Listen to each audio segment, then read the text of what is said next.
ខ្ញុំបានដំណើរការហាងនេះពីដំបូងអតិថិជនតិចតួចឥឡូវរថយន្តថ្លៃចូលដំណើរតែខ្ញុំមិននឹកស្មានថាខ្ញុំធ្វើឲ្យហាងចម្រើនហើយក៏ធ្វើឲ្យម្ចាស់ផ្ទះលោភលន់ដែរកុំខំប្រឹងអីខ្ញុំមិនបន្តកិច្ចសន្យាទេខ្ញុំយកមកឲ្យក្មួយប្រុសខ្ញុំបើករកកន្លែងថ្មីទៅព្រោះវាងយើងបាននិយាយពីការបន្តកិច្ចសន្យាហើយណាខ្ញុំបានរៀបចំថ្លៃសូម្បីតែបន្ថែម 20% ក៏បានលីយ៉ានពេលខ្ញុំក្លាយជាម្ចាស់ហាងនេះតែលុយចំនួនពីម្ចាស់រថយន្តក៏ច្រើនជាង 20% អ្នកធ្វើការយូរហើយដល់ពេលឲ្យកូនសិស្សដូចខ្ញុំឡើងជំនួសហើយហាមួយថ្ងៃមុនរចេញខ្ញុំបានចូលប្រព័ន្ធវិនិច្ឆ័យរថយន្តគ្រប់ម៉ូដែលពីអាល្លឺម៉ង់ខ្ញុំចុចលុបចោលស្រាលថាហាងនេះឥឡូវជារបស់យើងហើយត្រូវទេខំប្រឹងធ្វើការណាពូមិនឲ្យអ្នកខាត់ប្រយោជន៍ទេថៅកែឡានខ្ញុំអាចបញ្ឆេះបានហើយឬនៅស្អែកមានកម្មវិធីរថយន្តស្ពណ៌បានលោកអ្នកគ្រូលាវកុំបារម្ភអាណិតណាស់បង្ហាញលោកអ្នកគ្រូលាវពីស្ថានភាពថ្មីរបស់យើងបាទលោកអ្នកគ្រូលាវមើលទៅនេះលោកអ្នកគ្រូលាវប្រព័ន្ធថែទាំថ្ងៃនេះស្អែកប្រកាសជាល្អខ្ញុំមិនខ្វល់ពីមូលហេតុទេបើស្អែកឡានខ្ញុំនៅតែមិនអាចបញ្ឆេះហាងអីវ៉ាន់នេះកុំបើកទៀតទ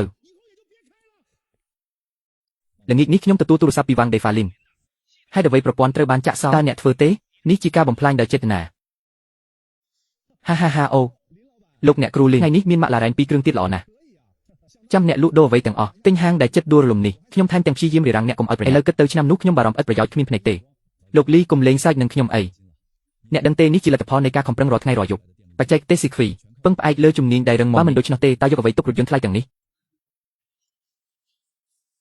អូនមើលនឹងអ្នកណានឹងស្លៀកពាក់រហែករហាត់ប្រុសតូចម្នាក់នោះជាអ្នកណាជាកូនសិស្សថ្មីដែលខ្ញុំគាត់ឈ្មោះវ៉ាងស៊ីថេជាក្មួយប្រុសរបស់ម្ចាស់ផ្ទះវ៉ាងដឺហ្វាម្សិលមិញគាត់មករកខ្ញុំថាចង់រៀនជំនាញមួយចង់ខំប្រឹងរកលុយដោយស្មោះត្រង់ក្មួយប្រុសរបស់កញ្ជ្រោងចាស់វ៉ាងដឺហ្វាមនុស្សក្នុងត្រកូលវ៉ាងសុទ្ធតែមិនមែនជាមនុស្សងាយស្រួលទេម្សិលមិញឃើញគាត់រត់ចូលមកបែកញើសសពខ្លួនតដង្ហើមមិនរួចដូចពេលខ្ញុំទៅចូលរៀនដំបូងដែលត្រូវដើរសុំគេគ្រប់កន្លែងបើគាត់ចង់រៀនខ្ញុំនឹងជួយគាត់មួយដែរអ្នកឯងចិត្តល្អពេកហើយអញ្ចឹងទៅតែត្រូវប្រយ័ត្នខ្លួនផងអ្នកអវទៅខ្ញុំទៅមុនស៊ីថេអីវ៉ាន់រកស៊ីយើងជំនាញគឺជាឆ្អឹងស្មោះត្រង់គឺជាប្រលឹងអ្នកជាក្មួយម្ចាស់ផ្ទះពីនេះទៅយើងត្រូវថែរក្សាហាងនេះជាមួយគ្នាបើអ្នកចង់រៀនខ្ញុំនឹងបង្រៀនអ្វីដែលខ្ញុំចេះទាំងអស់លោកគ្រូកុំបារម្ភខ្ញុំនឹងនៅជាមួយលោកអស់មួយលោកថាទៅខាងណាខ្ញុំមិនដែលទៅខាងផ្ទុយទេខ្ញុំបង្រៀនគាត់ជួសឡានពីដើមដោយមិនលាក់លៀមអ្វីទេប៉ុន្តែខ្ញុំមិននឹកស្មានថាចិញ្ចឹមឆ្កែឆ្មាទេពេលវ៉ាងថ្ងៃនេះមកលេងអីភ្លាមស្អីគេខែក្រោយយើងដល់ពេលជួលហើយកិច្ចសន្យាបន្តខ្ញុំក៏រៀបចំរួចរាល់ដែរលោកមើលអត់មានបញ្ហាទេចុះហត្ថលេខាទៅលីនកុំប្រញាប់អីហាងនេះខ្ញុំមិនគិតបន្តជួលទេខ្ញុំយកមកឲ្យក្មួយប្រុសខ្ញុំបើកវិញពេលវ៉ាងរកកន្លែងផ្សេងទៅយើងធ្លាប់និយាយគ្នាហើយថានឹងបន្តជួលខែមុនពេលយើងផឹកស្រាជាមួយគ្នាលោកថាហាងនេះទុកឲ្យខ្ញុំលោកថាមិនបារម្ភហេតុអីស្រាប់តែបដូរចិត្តផែនការមិនទាន់ការផ្លាស់ប្ដូរទេនេះរៀនជាមួយអ្នកបាន2ឆ្នាំហើយខ្ញុំឃើញជំនាញគាត់ក៏ចេះច្រើនហើយទឹកមិនហូរចេញក្រៅស្រែទេហាងនេះជារបស់ខ្ញុំតាំងពីដើមឥឡូវខ្ញុំចង់យកមកធ្វើខ្លួនឯងវិញអញ្ចឹងក៏សំដែរពេលវ៉ាងខ្ញុំដឹងថាលោកពូចូលចិត្តហាងនេះខ្ញុំត្រៀមលុយបន្តកិច្ចសន្យារួចហើយខ្ញុំអាចបន្ថែមថ្លៃឈ្នួលឲ្យលោកពូ 2% ទៀតលោកពូមើលថាមិនអីទេមិនបាច់រញ៉េញ៉ៃទេ 2% លីនយ៉ាងឯងចង់ចាយលុយអ្នកណាពេលខ្ញុំខ្លាយជាម្ចាស់ហាងនេះអតិថិជនអ្នកមានឲ្យតែថ្លៃសេវាក៏មិនមែនត្រឹម 2% ទេម្យ៉ាងទៀតធ្វើការជាមួយឯងយូរហើយឲ្យខ្ញុំប្រាក់ខែ 120,000 ប៉ុណ្ណោះឯងរកលុយបានច្រើនហើយដល់ពេលឲ្យកូនសិស្សនេះជំនួសហើយវ៉ាងស៊ីឯងនិយាយអីគេត្រង់ទេគ្រូហាងនេះទីតាំងល្អណាស់អតិថិជនមកជួសឡានព្រោះមកហាងមិនមែនព្រោះឯងទេឯងគិតថាគេមករកឯងមែនសៀនិយាយត្រូវលីនតូចខ្ញុំយកហាងនេះវិញហើយឯងរៀបចំរបស់ឯងចេញរើចេញទៅខ្ញុំយល់ច្បាស់ហើយគេខົບខិតគ្នាចាំតែកិច្ចសន្យាផុតកំណត់ដើម្បីយកធនធានខ្ញុំ2ឆ្នាំនេះបើពូវ៉ាងសម្រេចចិត្តហើយខ្ញុំគ្មានអីនិយាយទេខ្ញុំចាប់ផ្ដើមរៀបចំថ្ងៃនេះស្អែកឲ្យហាងទំនេរហឺអញ្ចឹងល្អហើយចេះស្ដាប់គេអញ្ចឹងយើងទៅមុនឯងរៀបចំយឺតគ្រូបើគ្មានកន្លែងទៅអាចមកធ្វើការជាមួយខ្ញុំប្រកាសជាឲ្យច្រើនជាងឲ្យប្រាក់ខែខ្ពស់ហាបងលីនមានរឿងអីម្ចាស់ផ្ទះថាយកហាងវិញកិច្ចសន្យាផុតគាត់មិនជួទៀតទេអ្នកទាំងអស់គ្នារៀបចំរកកន្លែងធ្វើការថ្មីប្រាក់ខែនេះខ្ញុំឲ្យពេញបងលីនហាងនេះរកស៊ីល្អណាស់មិនស្រាប់តែមិនជួវិញអាវ៉ាងសៀថាអាកូននោះវាមានអាកប្បកិរិយាម៉េចវាដើរដាក់អន្ទាក់ពីក្រោយអត់ឈប់និយាយទៅរៀបចំឡាននៅខាងក្រៅប្រគល់អីដែលត្រូវប្រគល់សៀតអើយឯងមិនមែនគិតថាចេះបដូរប្រេងម៉ាស៊ីនទេហើយចេះរុះទ្រនាប់ឡាននោះអាចយកអាជីវកម្មខ្ញុំបានឯងមិនដឹងទេបើគ្មានប្រព័ន្ធនេះទេឡានល្អទាំងនោះសម្រាប់ឯងគឺគ្រាន់តែដុំដែកលោកលីរវល់ណាស់លោកមកធ្វើអីឡានមានបញ្ហាអីទេឡានគ្មានបញ្ហាទេខ្ញុំដើរកាត់មកមើលឯងនេះនឹងរើចេញហើយបាត់ម្ចាស់ផ្ទះចង់យកហាងទៅធ្វើខ្លួនឯងខ្ញុំក៏ត្រូវរើចេញម្ចាស់ផ្ទះនេះមិនសមរម្យទេហាងឯងទៅតែចំណេញគាត់មកឆក់យកអញ្ចឹងឯងក្រុងធ្វើមិនមិនទាន់គិតទេសម្រាប់ប៉ុន្មានថ្ងៃសិនជំនាញនៅជាប់នឹងខ្លួនទៅណាក៏មិនខ្លាចគ្មានបាយ ឯងនេះកំពុងសង់លុយអ្នកផ្គត់ផ្គង់នឹងចាក់ចេញក៏ត្រូវសង់គេឲ្យអស់អ្នកផ្គត់ផ្គង់ក៏លំបាកដែរមិនអាចរើចេញហើយជំពាក់គេទេលោកលីនអ្នកជាមនុស្សមានគុណធម៌ក្នុងស្ថានភាពបែបនេះនៅតែសង់គេច្បាស់លាស់មិនងាយទេអ្នករកលុយធំគេមានចិញ្ចៀនក្នុងចិត្តម្ចាស់ផ្ទះយកតែទីតាំងឯងយកផ្លូវជំនួញទៅថ្ងៃក្រោយឯងទៅបើកខាងណាឡានខ្ញុំនឹងតាមឯងអរគុណលោកលីពេលរកកន្លែងថ្មីហើយខ្ញុំនឹងប្រាប់លោកមុនគេអញ្ចឹងឯងរវល់សិនខ្ញុំទៅមុន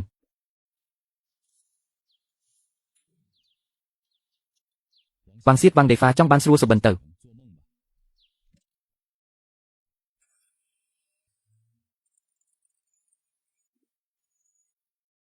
លីនយ៉ានៅលើនៃណាហាងថ្មីឯងរួចរាល់ហើយលោកលីខ្ញុំនៅជីក្រុងខាងត្បូងហាងថ្មីកំពុងរៀបចំឡានមានបញ្ហាអីទេអូទទួលភ្ញៀវបរទេសបាក់បេនលីទៅផ្លូវភ្នំឡានដាច់ភ្លើងភ្លាមដែលចង្កូតជាប់ឡានខ្ញុំឈប់នៅលើភ្លើងធ្លាក់ខ្លាំងណាស់ភ្ញៀវបរទេសកំពុងរងចាំខ្ញុំបារម្ភណាស់អ្នកមិនអីទេហើយ4ហើយឬនៅ4ស្ថាប្រព័ន្ធសុវត្ថិភាពចាក់សោត្រូវទាញទៅរោងចក្រវិញភ្លៀងធំបែបនេះរថយន្តសង្គ្រោះមក2ម៉ោងលីនយ៉ានជួយបងបន្តិចបានទេផ្ញើទីតាំងមកខ្ញុំមកដល់ក្នុង10នាទី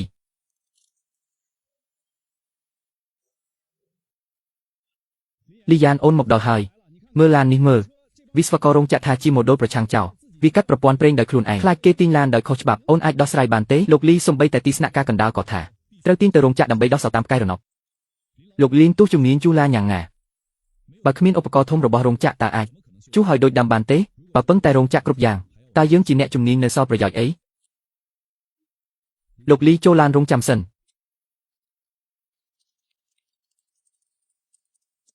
នេះជាភាសាប្រព័ន្ធអូលីយ៉ានអូនអានកូដបានខ្ញុំធ្វើការនៅរោងចក្រអាល្លឺម៉ង់2ឆ្នាំមកវិញក៏បង្កើតប្រព័ន្ធនេះដោយខ្លួនឯងបញ្ហាឡាននេះមិនមែនខូចទេតែពេលបើកាត់ផ្លូវទឹកឧបករណ៍វាស់កម្លាំងបង្វិលអានខុសប្រព័ន្ធគិតថាមានគេទាញនឹងគៀបមុខដើម្បីការពារខ្លួនក៏កាត់ប្រព័ន្ធស្នូលលោកលីនបើគ្មានថ្នាំពិសេសក៏មិនអាចឆ្លងជញ្ជាំងភ្លើងបានដែរអញ្ចឹងខ្ញុំនឹងចូលពីស្រទាប់កូដហើយបើកទ្វារថ្មីឲ្យវាបញ្ឆេះ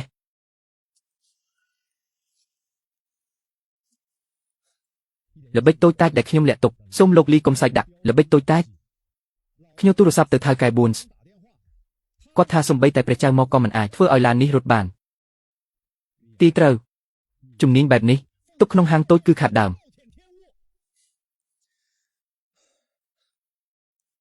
លោកលីលុយខ្ញុំមិនបារម្ភទេខ្ញុំនៅផ្លូវធានហឺកណ្ដាលមានសាលតាំងពីពណ៌កញ្ចក់ទំហំ 5000 ម៉ែត្រការ៉េដើមឡើយចង់ធ្វើជាទីស្នាក់ការដឹកជញ្ជូនឥឡូវខ្ញុំបដូរចិត្តហើយលោកលីលោកមិនខ្លាចថាខ្ញុំដូចពាក្យចាំអារ៉ាមក្នុងអ៊ីនធឺណិតទេថាខ្ញុំជាអ្នកបោកប្រាស់យកលុយរត់ចោលស្រុកហាថ្ងៃនោះនៅហាងចាស់របស់អ្នកខ្ញុំឃើញផ្ទាល់ភ្នែកថាអ្នកសងបំណុលអ្នកផ្គត់ផ្គង់ទាំងអស់ម្យ៉ាងទៀតមនុស្សពូកែខាងកូដមូលដ្ឋានបែបនេះមិនទៅប្រកាន់លុយកាក់តូចតាចទេនឹងហើយភ្ញៀវបរទេសកំពុងចាំខ្ញុំនឹងទូរស័ព្ទទៅអ្នកក្រោយទៅសិនហើយ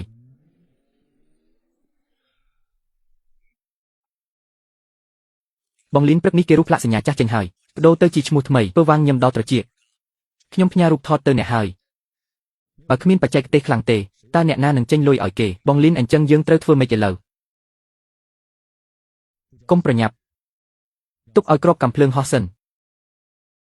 រឿងល្អនឹងចាប់ផ្ដើមឆាប់នេះលោកម្ចាស់លីនណែណាឡានខ្ញុំរួចរាល់ហើយឬនៅលោកលីវរឿងគឺបែបនេះស៊ីវលីនគាត់ឈប់ធ្វើការហើយត្រឡប់ទៅស្រុកកំណើតវិញតែលោកកុំបារម្ភឥឡូវជាងសំខាន់របស់ហាងគឺក្មួយប្រុសខ្ញុំឡានលោកឲ្យគាត់ធ្វើមិនមានបញ្ហាទេខ្ញុំមិនខ្វល់ថាអ្នកណាជាម្ចាស់ទេឡានខ្ញុំថ្ងៃស្អែកត្រូវចូលរួមការប្រជុំរថយន្តស្ពណ៌សំខាន់ការជួបជុំយោធាថ្ងៃនេះត្រូវតែប្រគល់ឡានឲ្យល្អលោកលីវកុំបារម្ភនឹងរួចរាល់ឆាប់ក្មួយប្រុសប្រញាប់ធ្វើឡានលោកលីវឲ្យរួចបង្ហាញភាពថ្មីដល់លោកលីវចាំមើលលទ្ធផលល្អ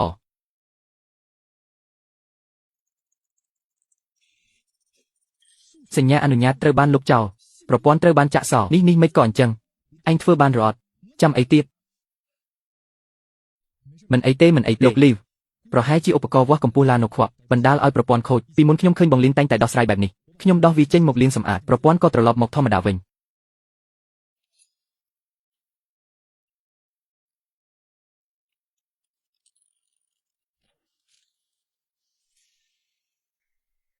ឯងធ្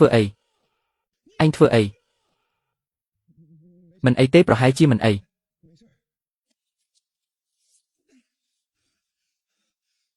ទោះយន្តវីរុសអស់ហើយឯងមកប្រាប់ខ្ញុំថាមិនអី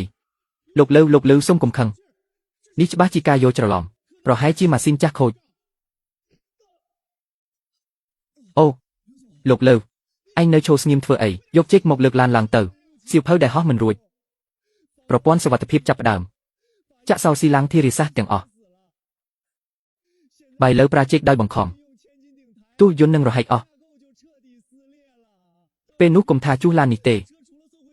ក្រៅពីបញ្ជូនទៅអង់គ្លេសវាខ្លាចជាដាច់អេតចាយសូម្បីតែប្រព័ន្ធ Snow ក៏គ្មានប្រយោជន៍ពេញប្រទេសជួសឡានស្ពណ៌តម្លៃរាប់លានដឹងតែថាឯងជាហាងច្បាប់ថ្ងៃនេះខ្ញុំប្រាប់ឯងឲ្យច្បាស់ក្នុងមួយថ្ងៃឡានមិនដូចដើមទេខ្ញុំឲ្យឯងទាំងពីរនាក់ហាត់ខោឲ្យនៅតុលាការអូយ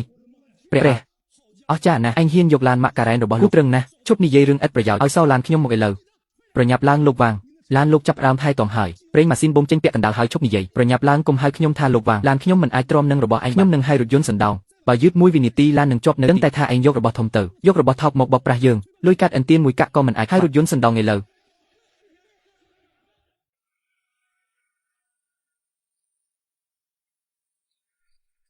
ឯងមិនបានសន្យាថារៀនចប់ទេ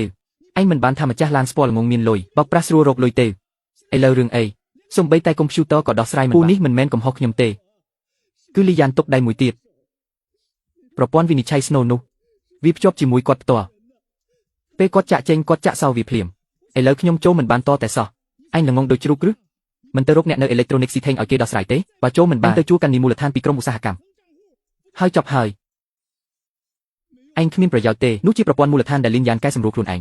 បើគ្មានលេខសម្ងាត់គាត់គ្មានអ្នកណាបើកបានទេហើយបើគ្មានវាឡានល្អដែលនៅក្នុងហាងនេះខ្លាចជាដាច់អាសាឥតការទាំងអស់ខ្ញុំជួសជុលមួយគ្រឿងក៏មិនបានដែរវ៉ាងស៊ីតេអញរកវិធីឲ្យលឿនមកហាងនេះមិនបើកមួយថ្ងៃខាត់លុយច្រើនណាស់អញមិនស្គាល់អ្នកជួសជុលឡានផ្សេងទៀតទេគេគ្មានប្រព័ន្ធស្រដៀងគ្នាទេគេថាកិននីទាំងអស់ត្រូវចុះឈ្មោះពិតអ្នកណាហ៊ានឲ្យយើងខ្ចីហើយទោះខ្ចីបានក៏ដោយក៏មិនប្រកាសថាមានសិទ្ធិលើម៉ូដែលឡានយើងទេ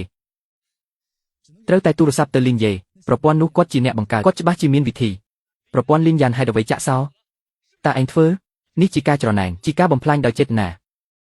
អូនេះមិនមែនជានាយកហាងវ៉ាងទេហេតុអ្វីខឹងខ្លាំងម្ល៉េះឈប់ធ្វើល្ខោនទៅកុំព្យូទ័រក្នុងហាងប្រព័ន្ធវិនិច្ឆ័យនោះឯងបានលុបការអនុញ្ញាតហើយឬលីវហៃជួឲ្យយើងជួសឡានគាត់ក្នុងមួយថ្ងៃហើយអតិថិជនធំជាច្រើនទៀតក៏ដកខ្លួនដែរឯងកំពុងកាត់ផ្លូវរកលុយយើងឲ្យការអនុញ្ញាតមកវិញឲ្យលឿនបើមិនអញ្ចឹងទេខ្ញុំនឹងរាយការណ៍ប៉ូលីសចាំមើលខ្ញុំនឹងរាយការណ៍ឥឡូវនេះវ៉ាងស៊ីតេប្រព័ន្ធនោះខ្ញុំជាអ្នកបង្កើតខ្លួនឯងចុះឈ្មោះជាមួយអត្តសញ្ញាណប័ណ្ណខ្ញុំការអនុញ្ញាតក៏ជារបស់ខ្ញុំដែរខ្ញុំយកវាទៅហើយខ្ញុំលុបរបស់ខ្ញុំមានបញ្ហាអីឯងធ្វើដោយចិត្តណាអ្នកគ្រាន់តែចង់ឃើញយើងអាម៉ាស់មុខទេវ៉ាងស៊ីតេខ្ញុំបានបង្រៀនអ្នក2ឆ្នាំដោយមិនលាក់លៀមប៉ុន្មានជារឿងរបស់អ្នកដេញខ្ញុំចេញដើម្បីដណ្ដើមហាងខ្លួនឯងគ្មានសមត្ថភាពរក្សាអតិថិជនតើវាតាក់ទងអីនឹងខ្ញុំស៊ីវលីនខ្ញុំជាពវាំងរបស់ឯងថាត្រង់ទៅប្រព័ន្ធឯងលក់ប៉ុន្មានឯងដាក់តម្លៃមកវ៉ាងដឺហ្វាបារងជួសជុលឡានឯងពូកែម្លេះរកវិធីដោះស្រាយដោយទៅទិញមួយឈុតនៅផ្សារមិនរួចទេប្រព័ន្ធគេចូលមិនបានទេប្រព័ន្ធម៉ាក់ឡារ៉ែងនៅលើទីផ្សារមានតែវាជាកំណែកាត់បន្ថយមិនអាចប៉ះរឿងទាំងនេះបានទិន្នន័យ Snow របស់ឡានកម្រិត10លានហើយទោះឯងចាយលុយទិញក៏អត់ប្រយោជន៍ឯងត្រូវមានលិខិតស្នាមទៅចុះឈ្មោះពិតប្រាកដនៅរោងចក្រឡានគេត្រូវពិនិត្យបច្ចេកទេសនិងផ្នែករឹងធ្វើតាមដំណើរការមូលដ្ឋាននេះលឿនបំផុតក៏ត្រូវកន្លះឆ្នាំដែរលោកអ្នកគ្រប់គ្រងលីវឲ្យពេលតែមួយថ្ងៃឯងទៅចាំការអនុម័តកន្លះឆ្នាំនោះទៅយ៉ាលីយ៉ានចេញមកខ្ញុំដឹងថាឯងនៅទីនេះកុំលាក់ខ្លួននៅក្នុងនោះមិននិយាយបើកទ្វារកុំធ្វើជាអណ្ដើកលាក់ក្បាលថ្ងៃនេះមិនឲ្យឈ្មោះអ្នកប្រើនឹងពាក្យសម្ងាត់ខ្ញុំនឹងរុះទ្វារឯង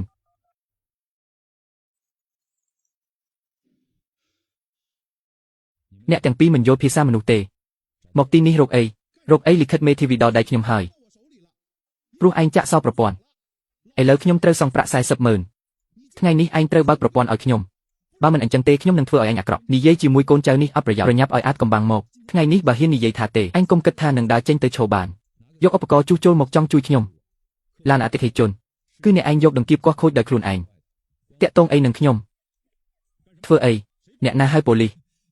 សមិទ្ធប៉ូលីសយកច្រឡំហើយយើងមករកគាត់ពិភាក្សារឿងជួសឡានសមិទ្ធខ្ញុំហៅប៉ូលីសពីរអ្នកនេះមករករឿងនៅមុខផ្ទះខ្ញុំថែមទាំងយករន្ទះបាយវីសមិទ្ធនេះសូមជួយរៀបរាប់ឲ្យខ្ញុំផងពេលអានេះចេញទៅ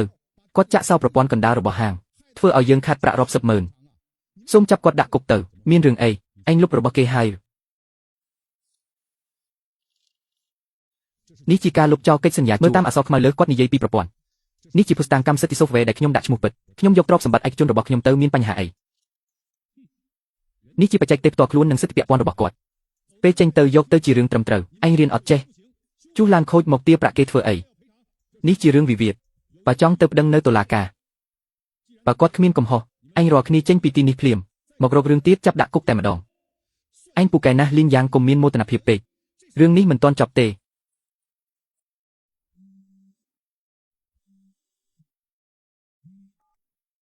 បងលីនខ្ញុំទៅតែគេនិយាយថាវ៉ាងដឺហ្វា2នាក់ទៅស្ទះឯងមិនអីទេ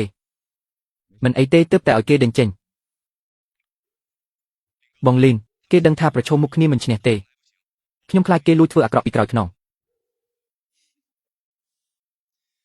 គេច្បាស់ជាមិនទុកឲ្យស្រួលទេមើលគេឲ្យចិត្តខ្ញុំចង់មើលថាតើគេនឹងធ្វើល្បិចអីខ្វក់ទៀតលីនអើយអញបើកវេទិកាក្នុងស្រុកនិងបណ្ដាញវីដេអូខ្លីមើលវ៉ាងដឺហ្វានៅខាងមុខឯងឈួតហើយរករឿងដល់មុខខ្ញុំរករឿងខ្ញុំគេចូលប្រព័ន្ធក៏មិនបានឥឡូវក្រៅពីខឹងគ្មានប្រយោជន៍តើអាចធ្វើអីទៀតអាចាស់នេះអាក្រក់ណាស់ប្រឈមមុខមិនឈ្នះក៏ចាប់ផ្ដើមលេងល្បិចចុកខ្វក់គាត់បានបង្ហោះវីដេអូបន្ទាប់ខ្លួនឯងនៅលើអ៊ីនធឺណិតចង់បង្ខំឲ្យខ្លួនឯងស្អាតឥឡូវនេះក្រុមអ្នកបើកឡានក្នុងស្រុកគេចែកគ្នាដឹងសំណាងហើយដែលរឿងនេះមកប៉ះតែធ្វើផ្នែកសារព័ត៌មានបើមិនអញ្ចឹងទេអ្នកត្រូវគេបន្ទាប់ខ្លួនឯងមើលឲ្យលឿនទៅអ្នកបើកឡានក្នុងស្រុកទាំងអស់គ្នាខ្ញុំឈ្មោះវ៉ាងដឺហ្វាជាម្ចាស់ផ្ទះជួសជុលឡាននេះពីមុនខ្ញុំឃើញលីនយ៉ានជាក្មេងក៏ចង់ជួយគាត់ឲ្យគាត់ជួលក្នុងតម្លៃថោកតែលទ្ធផលវិញគាត់លួចយកឯកសារបច្ចេកទេសក្នុងហាងពីក្រោយខ្នងខ្ញុំហើយយកគ្រឿងបន្លាស់ថោកមកបោកអតិថិជនសូមលោកម្ចាស់ទាំងអស់គ្នាជួយវិនិច្ឆ័យផងពេលខ្ញុំរកឃើញរឿងនេះគាត់មិនត្រឹមតែមិនសារភាពកំហុសថែមទាំងយកលុយក្នុងហាងរត់ចោលទៀតពេលចាក់ចេញគាត់ថែមទាំងបំផ្លាញប្រព័ន្ធកុំព្យូទ័រក្នុងហាងទៀតធ្វើឲ្យយើងមិនអាចជួសជុលឡានឲ្យអតិថិជនបានម្ចាស់ហាងអាក្រក់បែបនេះអ្នកទាំងអស់គ្នាត្រូវប្រយ័ត្នកុំឲ្យគាត់បោក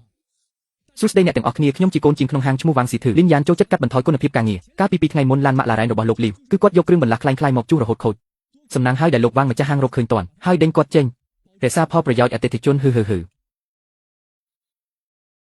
វ៉ាងដឺហ្វាឯងធ្វើមិនកាត់ខ្លួនឯងហ៊ានគិតរឿងអាក្រក់បែបនេះបោះបង្គោលឲ្យខ្ញុំយកលុយរត់ចោលពិតជាអញហើយលីនមើលចប់ហើយឬនៅមនុស្សចាស់នេះគ្មានខ្មាស់គេទេអញចង់ឲ្យបងបង្ហោះវីដេអូភ្លាមដើម្បីបញ្ជាក់ការពិតបងមានកណីធំរាប់សែនអ្នកតាមដានយកផុសតាំងមកបញ្ចេញឲ្យគេដឹងមិនបាច់បញ្ជាក់ទេមិនបញ្ជាក់អញទុកឲ្យគេបន្តខ្លួនឯងអញ្ចឹងទេពាក្យសម្ដីអ្នកលេងក្តារចុចអាចសម្លាប់មនុស្សបានឯងដឹងទេបើបន្តអញ្ចឹងឯងមិនអាចនៅក្នុងស្រុកនេះទៀតទេដឺហ្វីឯងជាបងទេឥឡូវគាត់លោតខ្ពស់ប៉ុណ្ណាធ្លាក់ក៏ជឿប៉ុណ្ណឹងដែរ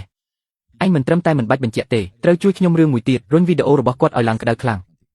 លីនឯងឈួតហើយឬអ្នកផ្សេងគេចវិសមិនដឹងអញចង់ស្លាប់ឲ្យលឿនមែនទេគាត់ថាខ្ញុំលួចបច្ចេកទេសលក់ទំនិញខ្លាំងៗគាត់ថាម៉ាក់ខេឡែនគាត់ជាអ្នកជួសការកុហកទាំងនេះខ្សោយណាស់អតិថិជនចាស់ដែលខ្ញុំធ្លាប់ជួសឡានគេដឹងច្បាស់ដូចកញ្ចក់ខ្ញុំមិនចាំបាច់ពន្យល់អ្វីទេបើយើងចេញមុខទៅលើអ្នកលេងអ៊ីនធឺណិតមិនដឹងរឿងនឹងគិតថាយើងឆ្លោះគ្នាមនុស្សទូទៅមិនខ្វល់ពីការពិតទេខ្ញុំចង់ទុកពេលឲ្យរឿងរាលដាលរងចាំឲ្យចរាចរណ៍ឡើងដល់កំពូលទាញចំណាប់អារម្មណ៍អ្នកក្រុងទាំងមូលខ្ញុំនឹងប្រើលោកដ៏ធំដែលគាត់បង្កើតបំផ្លាញម៉ាករបស់គាត់ទាំងដើមទុននិងប្រាក់ចំណេញលីនឯងពូកែណាស់ពីមុនខ្ញុំមិនដឹងទេឯងចេះលេងល្បិចខ្ចីទូកពីចៅកុងយ៉ាងស្ទាត់ឯងចង់ប្រើដៃគាត់ធ្វើទីផ្សារបញ្ច្រាស់ឲ្យខ្លួនឯងនឹងហើយហៅថាប្រតិបត្តិការបញ្ច្រាស់តាហ្វេសុំឲ្យឯងអុសភ្លើងនេះឆេះខ្ពស់ប៉ុណ្ណាពេលត្រឡប់មកវិញកម្លាំងវីបក៏ខ្លាំងប៉ុណ្ណឹងទុកឲ្យខ្ញុំដោះស្រាយជាមួយមនុស្សអាក្រក់ចាស់និយាយពីរឿងត្រឹមត្រូវប្រើមិនអាគមវីមិនអាគមខ្ញុំមានកណីធំ2 3ដែលចូលភ្លាមខ្ញុំមិនត្រឹមតែទៅកន្លែងគាត់ធ្វើជាអ្នកស្ម័គ្រចិត្តជារែងទេខឹងខ្ញុំត្រូវរកមនុស្សភ្លាមទៅក្រុមក្លឹបឡានស្ពណ៌ក្នុងស្រុកចៃដន្យឲ្យនិយាយពីម្ចាស់ឡានថ្លៃដែលធ្លាប់ត្រូវឆ្កែចាស់នេះបោកបើខ្ញុំមិនធ្វើឲ្យគាត់ឡើងខ្ពស់ហើយធ្លាក់ខ្ញុំតាហ្វីមិនមែនវ៉ាងដេហ្វីទេអញ្ចឹងឯងចង់លេងសង្គ្រាមមកខ្ញុំនឹងលេងជាមួយឯងធំពេលថ្ងៃបញ្ច្រាស់មកដល់ខ្ញុំមើលឯងយកអ្វីមកបិទបញ្ចប់លីនរួចរាល់ហើយវីដេអូរបស់វ៉ាងដេហ្វីចំនួនមើលបានលើស100,000ហើយខ្ញុំឲ្យអ្នកស្ម័គ្រចិត្តនៅក្រោមដីទៅបង្ករឿងក្នុងមិត្តឥឡូវបរិសចាស់នោះប្រហែលជាសប្បាយរហូតភ្លេចទីហាពូល្បីហើយមើលចុះការអត្ថាធិប្បាយទាំងអស់គឺជាប្រមាថអ្នកនោះឈ្មោះលីនយ៉ាង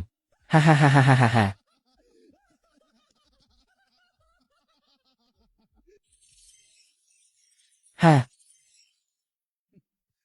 ឥឡូវនេះហើយដែលត្រឹមត្រូវឆ្លៀតពេលដែលកំពុងក្តៅចាំប្រញាប់ថតវីដេអូមួយទៀតប្រាប់គេថាហាងថ្មីយើងបើកធ្វើការផ្សព្វផ្សាយតែម្ដងបានហើយពូខ្ញុំថតសូមអរគុណអ្នកទាំងអស់គ្នាដែលគាំទ្រខ្ញុំឈ្មោះវ៉ាងដឺហ្វាជាអ្នកគ្រប់គ្រងហាងជួសជុលរថយន្តថ្មីរបស់យើងនឹងចាប់ផ្ដើមកម្មវិធីបញ្ចុះតម្លៃធំសូមស្វាគមន៍មកពិសោធន៍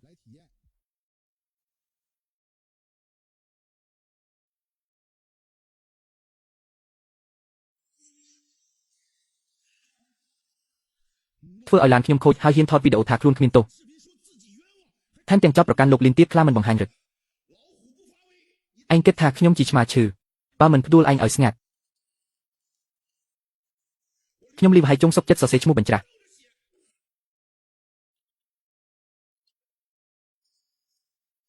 ខ្ញុំជាម្ចាស់ឡានម៉ាកម៉ាក់ឡារ៉ែននោះ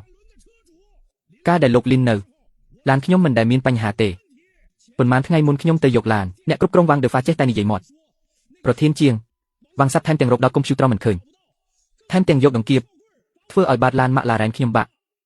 ចុងក្រោយខ្ញុំមើលទៅគេគ្មានសិទ្ធិអនុញ្ញាតពីរោងចក្រទេហាងខ្មៅបែបនេះហ៊ាននិយាយបង្កាច់លោកលីនថាល្ងងខ្ញុំម្ចាស់ឡានម៉ាក់ឡារ៉ែននឹងបង្ហាញមុខខ្លួនឯងហាងជួសជុលនេះថែមទាំងប្រើកុំព្យូទ័រមិនចេះការប្រែប្រួលធំតើអ្នកណាកំពុងកុហកខ្ញុំជាម្ចាស់ផ្ទះដែលមកយកឡានថ្ងៃនោះច្រណែនហើយគិតគូរបង្កាច់លោកលីនដែលគេស្គាល់ជំនាញខ្លួនឯងជាមនុស្សឥតប្រយោជន៍ជួសជុលមិនចេះលោកលីនសងលុយនឹងប្រាក់ខែទាំងអស់ចប់នេះហើយជាមនុស្សថ្លៃថ្នូរវ៉ាងដឺហ្វាឯងជាមនុស្សឥតតម្លៃគាត់មិនអាចរត់ចេញដោយសងលុយអស់សិទ្ធិអនុញ្ញាតតែមួយគត់គឺនៅដៃលោកលីនហាងឯងនេះគឺជាសម្បុកមន់ព្រៃពួកអត់ល្អទេផ្នែកអត្ថាធិប្បាយសុទ្ធតែជាយើងសម្រាប់មិនអស់ទេសម្រាប់មិនចប់មិនត្រឹមតែអ្នកស្រីចាស់របស់យើងឈរក្នុងជួរទេថែមទាំងដេវីតក្នុងស្រុកកំពុងចាប់ផ្ដើមក្រុមមូលដ្ឋានរបស់យើងធ្វើម៉េចទេលើកុំលុបអីប្រញាប់ដូរវីដេអូឲ្យជាឯកជនទៅកុំឲ្យអ្នកណាឃើញទៀត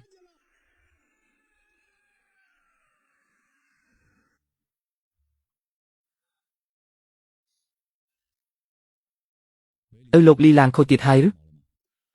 ហារឿងលើអនឡាញខ្ញុំឃើញហើយលោកលីល្បិចថយក្រោយដើម្បីឈានមុខនេះពូកែណាស់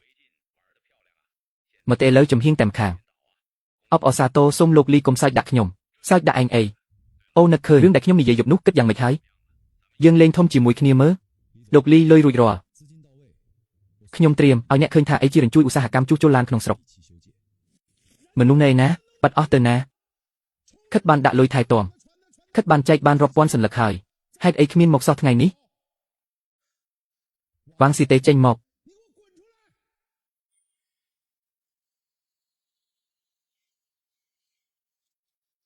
ពូជប់ប្រឹងអីទៀតទៅឥឡូវអ្នកបើកឡានទាំងអស់ក្នុងក្រុមថាហាងយើងជាហាងបោកឡានរ៉ូខូចនេះខ្ញុំធ្វើ3ថ្ងៃហើយគ្មានកុំព្យូទ័រវិនិច្ឆ័យក្រៅពីបដូរប្រេងខ្ញុំធ្វើអីក៏អត់សូម្បីតែជើងឡានក៏របូត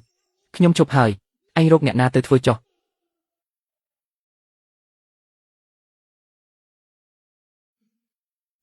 ឯងអត់មានតម្លៃទេខ្ញុំប្រឹងដណ្ដើមហាងនេះមកដើម្បីឲ្យឯងរកលុយធំឯងមកបោះបង់ឲ្យខ្ញុំ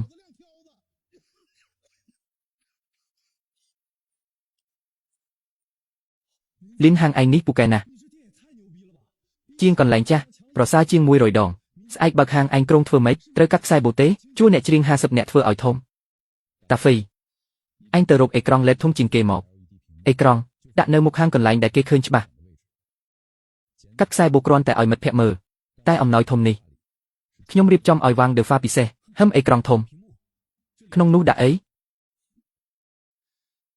វ៉ាងដឺហ្វាថ្ងៃនោះមកឆក់ហាងខ្ញុំពេលគាត់ដណ្ដើមឧបករណ៍គាត់សប្បាយចិត្តរហូតគាត់គប់កាមេរ៉ានៅជ្រុងជញ្ជាំងគាត់គិតថាគប់កាមេរ៉ាហើយ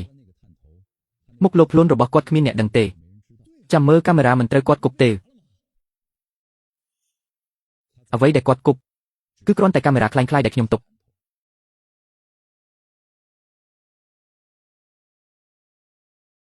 កាមេរ៉ាពិតសម្ងាត់លាក់នៅក្នុងរន្ធជញ្ជាំងក្រោយប្រអប់ឧបករណ៍ពាក្យសម្ដីគាត់នៅថ្ងៃនោះរាល់ចលនាដណ្ដើមរបស់គាត់សុទ្ធតែនៅក្នុងនេះអេយ៉ាលីនល្បិចឯងនេះពូកែណាស់នេះហើយហៅថាបំផ្លាញឥតចុងក្រោយនៃរោងជួសជុលឈៀងសេងគាត់ចង់បំផ្លាញខ្ញុំតាមរយៈមតិសាធារណៈដូច្នេះខ្ញុំនឹងបង្ហាញគាត់ថាអ្វីទៅជាការវាយប្រហារពិតប្រាកដតាហ្វីទៅរៀបចំថ្ងៃស្អែកបើកហាងខ្ញុំចង់ឲ្យវ៉ាងដឺហ្វាបាត់មុខនៅមុខអ្នកបើកឡានទាំងអស់ឲ្យគាត់អាម៉ាស់មុខទាំងស្រុង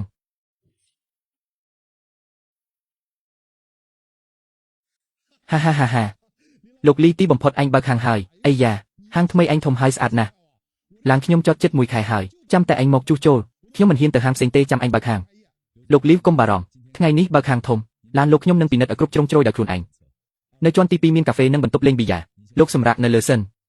ហាល្អលោកលីនឯងចេះធ្វើជំនួញណាស់គួរឲ្យឯងមានពូឡានប្រណាំងទាំងនេះគប់មួយគ្រឿងលក់ឆ្អឹងយើងទាំងពីរក៏មិនគ្រប់ដែរលីយ៉ាននេះយកលុយពីណាមកបើកហាងបែបនេះប្រកាសជាធ្វើធំដើម្បីមុខគាត់ប្រកាសជាខ្ចីលុយគេថ្ងៃនេះធ្វើធំប៉ុណ្ណាថ្ងៃស្អែកគាត់ខូចខាតធំប៉ុណ្នោះឥឡូវសូមទេដៃយ៉ាងកក់ក្ដៅសូមស្វាគមន៍ស្ថាបនិកមជ្ឈមណ្ឌលជួសជុលរថយន្តស៊ីងយ៉ាវគឺលោកលីប្រធានក្រុមហ៊ុនដឹកជញ្ជូនយានយន្តយួនយ៉ាងឡើងកាត់ខ្សែបូ អរគុណអ្នកទាំងអស់គ្នាដែលមកចូលពិធីបើកហាងសៀងយ៉ាវអ្នកទាំងអស់គ្នាដឹងហើយមុននេះបន្តិចខ្ញុំមានរឿងតូចតាចលើអ៊ីនធឺណិតមានគេបង្ហោះវីដេអូចោទខ្ញុំថាលួចបច្ចេកទេសលក់ទំនិញคล้ายៗហើយរត់ខ្ញុំមិនដែលឆ្លើយតបទេព្រោះខ្ញុំគិតថាអ្នកបរិសុទ្ធនិងបរិសុទ្ធប៉ុន្តែថ្ងៃនេះខ្ញុំចង់បង្ហាញអ្វីដែលគួរឲ្យចាប់អារម្មណ៍2%សំបីតែអ្នកសុំទានពេលខ្ញុំខ្លាយជាម្ចាស់ហាងនេះម្ចាស់រថយន្តស្ពណ៌ទាំងនោះឲ្យតែថ្លៃសេវាបន្តិចវាច្រើនជាង2%តែឲ្យខ្ញុំប្រាក់ខែ 120,000 មិនស្មើនឹងចំណូលធ្វើជាជើឥឡូវឈ្មោះលីនយ៉ានខូចអស់ហើយមើលថាគាត់នៅសល់ផ្លូវក្នុងស្រុកទៀតឬអត់ឈ្មោះហាងជួសជុលជាងសឹងយើងក៏ល្បីដែរត្រូវហើយលើកនេះមើលថាគាត់រស់យ៉ាងម៉េចហាលីនយ៉ានឈួតនឹងហ៊ានបោកខ្ញុំបំបែកកាមេរ៉ាទាំងអស់នេះចោល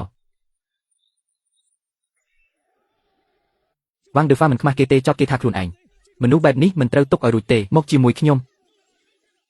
វ៉ាងដឺហ្វាចាស់នឹងលាក់ខ្លួនឯងណា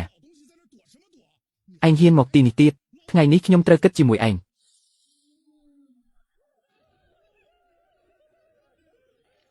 បងប្អូននេះហើយជាការពិតខ្ញុំលីនយ៉ានជួសជុលរថយន្តដោយជំនាញនិងសតិសម្បជញ្ញៈពីមុនក៏ដូច្នេះឥឡូវក៏ដូច្នេះទៅថ្ងៃក្រោយក៏ដូច្នេះថ្ងៃនេះស៊ីងយ៉ាវបើកទ្វារទទួលភ្ញៀវស្វាគមន៍អតិថិជនទូទាំងក្រុងមកពិនិត្យមើល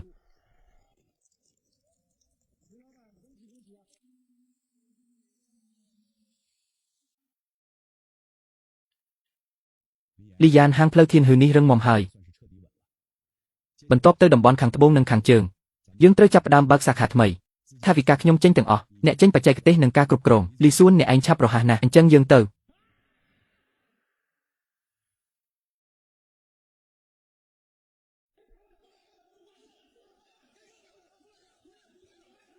សន្តិសុខមកទីនេះលឿនកុំឲ្យគេចូលមករំខានអតិថិជនសម្រាប់អូអ្នកវីគេហើយសន្តិសុខហាងស៊ីងយ៉ាវវីគេហើយឯងគ្មានសិលធម៌ទេឯងមកលួចអតិថិជនខ្ញុំឯងលួចទៅកាត់ផ្លូវរកស៊ីខ្ញុំមិនរស់ទេបុរសចាស់នេះមិនដឹងស្លាប់រស់រត់មករករឿងទាលុយនៅទីនេះលីនយ៉ានចង់ឲ្យខ្ញុំហៅមនុស្សរបស់គាត់ចេញទេបុរសចាស់នេះមិនដឹងស្លាប់រស់លោកលីមិនបាច់ប្រឡាក់ដៃទេគាត់ហ៊ានមករករឿងពេលថ្ងៃក្នុងកន្លែងងឹតប្រកាសជាមានអ្នកថតបាយលើប្រើកម្លាំងវានឹងក្លាយជាភស្តុតាងប៉ះពាល់កេរ្តិ៍ឈ្មោះហាងយើងចុះឯងគិតដោះស្រាយបែបណាទោះនឹងមនុស្សអសិលធម៌បែបនេះត្រូវដកធ្មេញវាម្ដងខ្ញុំចុះទៅជួបគាត់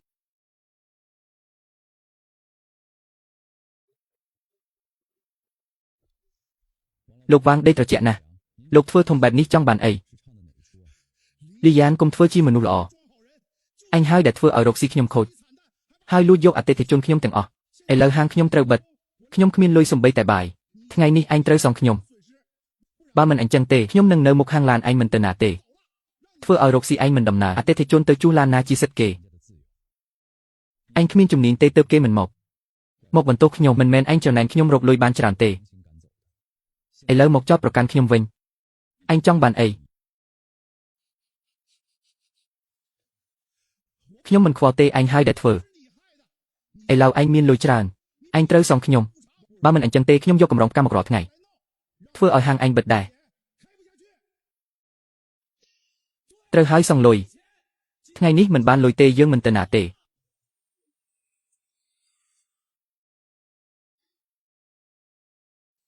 វ៉ាងដឺហ្វាឯងធ្វើបែបនេះមុខអ្នករាល់គ្នាមិនល្អទេចឹងយើងចូលក្នុងការិយាល័យនិយាយគ្នាបើឯងពិតជាមានបញ្ហាដោយសារធ្លាប់ជួលកន្លែងឯងខ្ញុំអាចជួយបន្តិចបានចំណាយលុយដើម្បីរួចពីរឿងតែឯងត្រូវឲ្យអ្នកទាំងនេះទៅមុនទៅចាំមកទ្វារខ្ញុំចូលទៅនិយាយជាមួយគាត់អ្នកណាហ៊ានបណ្ដេញអ្នកទាំងអស់គ្នាឲ្យតែគេធ្វើនឹងឯងរាល់គ្នាត្រូវតែប្រឆាំង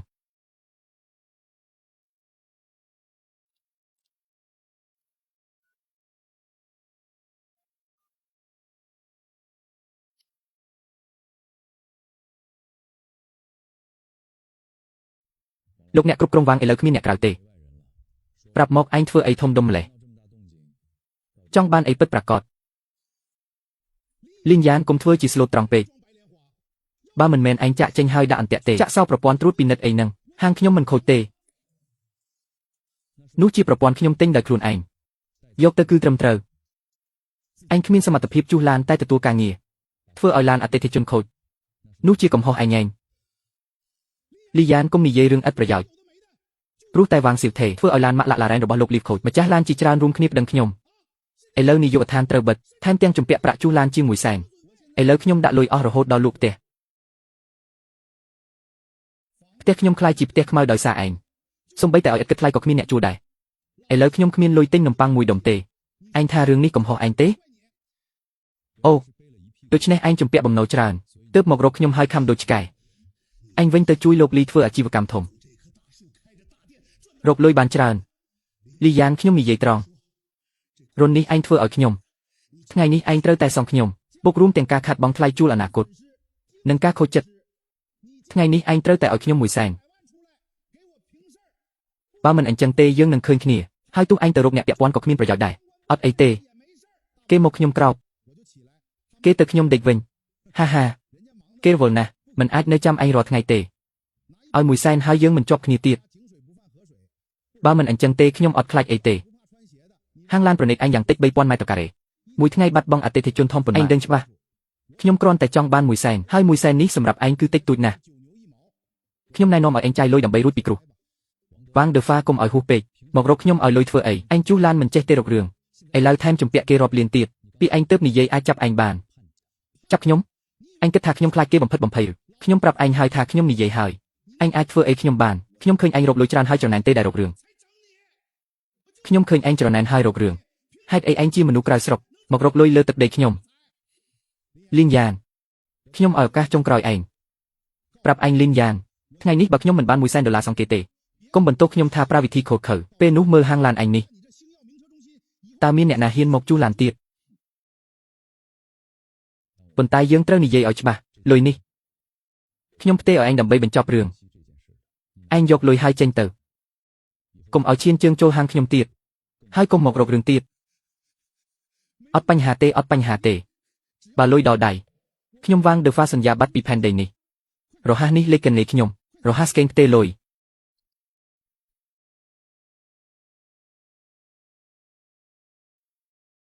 ចូលហើយ$100,000ពេញ100,000បើមកបែបនេះច្រើនដងមិនទៅជាសេដ្ឋីរាប់លានទៅពេលនោះខ្ញុំនឹងនៅវីឡាបើកឡានថ្លៃហើយនៅពីក្រោយមានព្រៅធំមួយជីវិតល្អមកដល់ហើយលោកលីងរកស៊ីឲ្យចំណេញទៅខ្ញុំមិនរំខានទេយើងនៅមានថ្ងៃក្រោយជួបគ្នាពេលក្រោយណាហាហាហាហា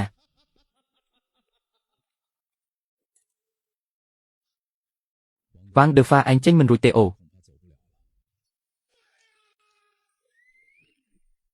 លោកវ៉ាងប្រញាប់ចេញណាស់ទើបតែយកបាន100,000មិននៅផឹកតែសិនទេវ៉ាងដឺហ្វាយើងទទួលពាក្យបណ្ដឹងឯងរករឿងនឹងគំរាមកំហែងយកលុយទឹកប្រាក់រហូតដល់$100,000ទៅជាមួយយើង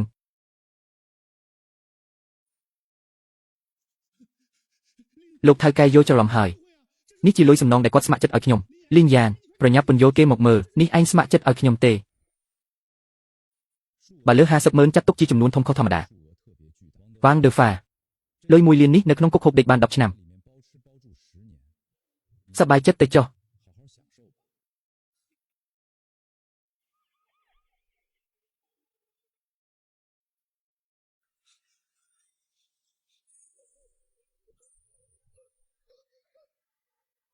អត់ដឹងទេជួសឡានហើយមានរឿងទៀតអីក៏អីរោងជួសឡានខូចនេះអត់ធ្វើទេ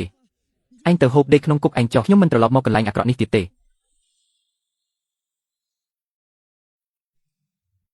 ហាហាហាហាលីយ៉ានលើកនេះឯងដាក់អន្ទាក់ចាប់ពស់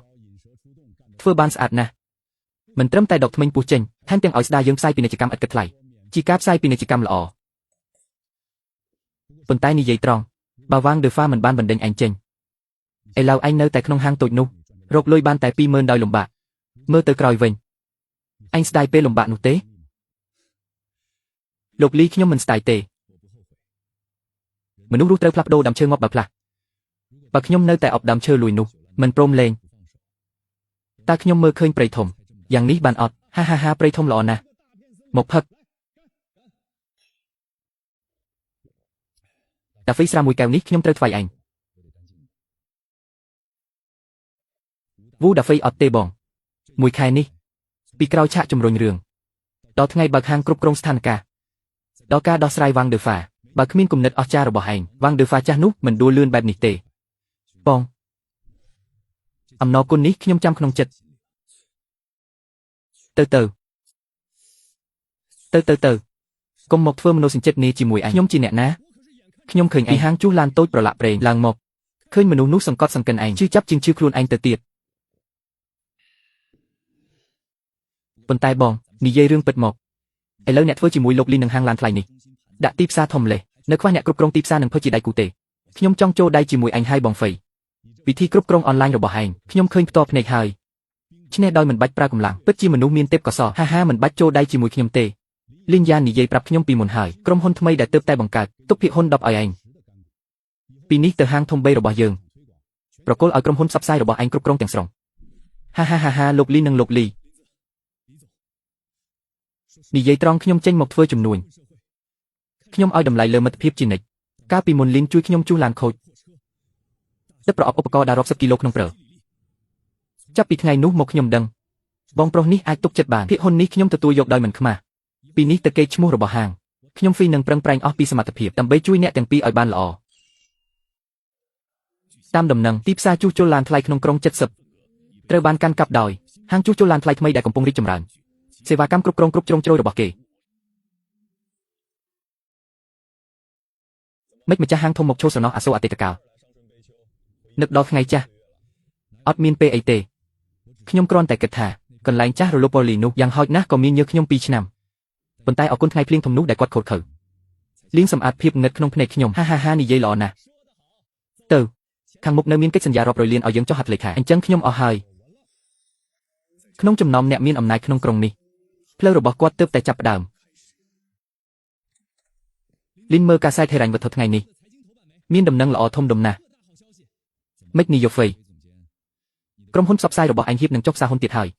អត់ទេសប្បាយជាងនេះ10000ដងមើលចុះការប្រកាសនេះហាងរបស់តាចាស់វ៉ាងដឺហ្វាគឺជាកន្លែងរោងចក្រចាស់របស់យើងថ្ងៃនេះគេរំលាយលក់ជាផ្លូវការហើយលក់ដោយសារតែបំណុលសងរថយន្តប្រណិតគឺដោះស្រាយមិនរួចមែនហើយក្រោយពីគាត់ដួលពួកម្ចាស់រថយន្តដេញតាមខ្លាំងថ្លៃខូចខាតរថយន្តប្រណិតជិត2លានលុយតាចាស់មិនគ្រប់សងទេគ្មានផ្លូវក្រៅពីយកទ្រព្យសម្បត្តិសងយថាព្រឹកនេះដេញថ្លៃ2ដងហើយគ្មានអ្នកយកចុងក្រោយអ្នកទិញសម្បកកង់ចាស់យកក្នុងតម្លៃពាក់កណ្ដាលបើតាចាស់ដឹងថាគេយកបែបនេះគាត់ប្រហែលជាដួលសន្លប់គិតច្រើនពេកវាអាក្រក់នេះហើយជាលទ្ធផលនៃការលុបខ្លួនរឿងរបស់ The Fa ចប់ត្រឹមនេះថ្ងៃនេះយើងបិទទំព័រនេះហើយទៅមើលកន្លែងវឹកហាត់ថ្មីកន្លែងវឹកហាត់អញចង់វិនិយោគធំលើសាលាវិទ្យាមានតែអ្នកជំនាញប្រព័ន្ធខ្ពស់ទើបជាកលិះជោគជ័យជាងជួគេថ្លៃយើងបង្កើតសាលាដោយខ្លួនឯងវិញល្អទៅមើលកន្លែងលោកម្ចាស់លៀងឡានទេលោកម្ចាស់តម្លៃពិសេសតែ$30អូលីវអត់អតិថិអ្នកគ្រប់គ្រងវាងទេលោកម្ចាស់ Porsche Model ថ្មីតែ$50គ្រូយូរណាស់ហើយមិនបានជួបយល់ថាអញចាប់ផ្ដើមអាជីវកម្មដើមផ្លូវហើយអីនេះអ្នកគ្រប់គ្រងវាងមែនទេមិននៅហាងធំលក់ Porsche Maserati មកឈោកខ្យល់នៅជនបទនេះអញថាពូអ្នកមានដែលទិញវីឡានោះមិនបាននាំអញទៅរកស៊ីជាមួយទេហាគ្រូខ្ញុំខុសហើយខ្ញុំដឹងថាខ្ញុំខុសខ្ញុំមិនគួរលបខ្លួនទេមិនគួរស្ដាប់ពួកខ្ញុំញុះញង់ឲ្យបំផ្លាញហាងគ្រូទេប៉ុន្មានឆ្នាំនេះខ្ញុំលំបាកណាស់គ្រូដើម្បីសងការប្រាក់បំណុលនោះប៉ុន្មានឆ្នាំនេះខ្ញុំរស់នៅលំបាកណាស់លោកគ្រូដើម្បីសងការប្រាក់នៃប្រាក់សំណងនោះខ្ញុំលៀងឡាននៅទីនេះពេលថ្ងៃយប់ទៅដឹកឥតនៅកន្លែងសំណងឥឡូវលោកធំហើយសូមអាណិតខ្ញុំដូចឆ្កែឡុងទឹកឲ្យខ្ញុំទៅធ្វើការនៅស៊ីងយ៉ាវខ្ញុំនឹងជូតសម្បកកង់ឲ្យលោកឬជូតបង្គន់អស់មួយជីវិតក៏បានសូមលោក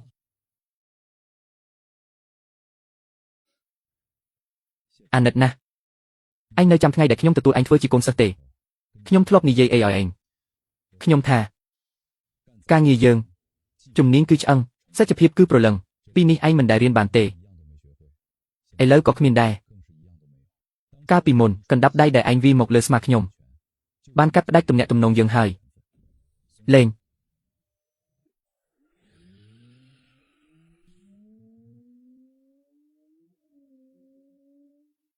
សប្បាយណាស់អាណិតណាស់ផលនៃកម្ម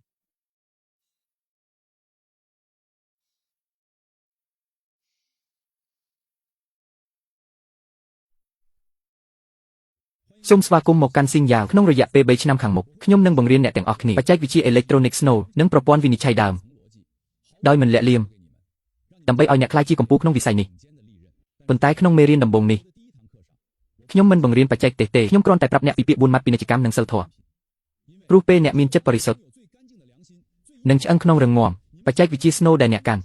ទើបអាចហៅថាទ្រព្យសម្បត្តិកុំដើរផ្លូវកាត់កុំលោភលន់របស់ដែលមិនមែនជារបស់អ្នកមានតែរក្សាសិលធម៌ទើបអ្នកឈររឹងមាំក្នុងសង្គមនិងដើរបានឆ្ងាយ